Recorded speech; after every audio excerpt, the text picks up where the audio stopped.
السلام عليكم ورحمة الله وبركاته. النهاردة فيديو جديد في قناة علي جيمز. في ناس مني طلبت مني أعمل إعدادات للموبايل من جوه. طبعا أنا حبيت أصورها كده يعني إيه بالراحة، بحيث إنك إيه تعرفوا تظبطوها يعني اللي بيلعبوا موبايل. ماشي يا جدعان، وانا النهارده ممكن اعمل اعدادات بلاي ستيشن ولابتوب. بالنسبة للموبايل عندكم هوت كل حاجة واضحة باللغة العربية كمان.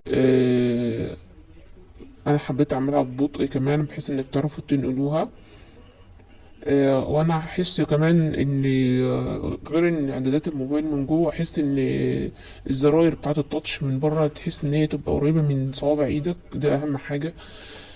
بحيث ان يكون زر الضغط ما جنب زر الضرب، جنب زر النط، جنب زر المنظار، والناحيه، وبحيث انك تقسمها الاسرع لايدك او لايدك اللي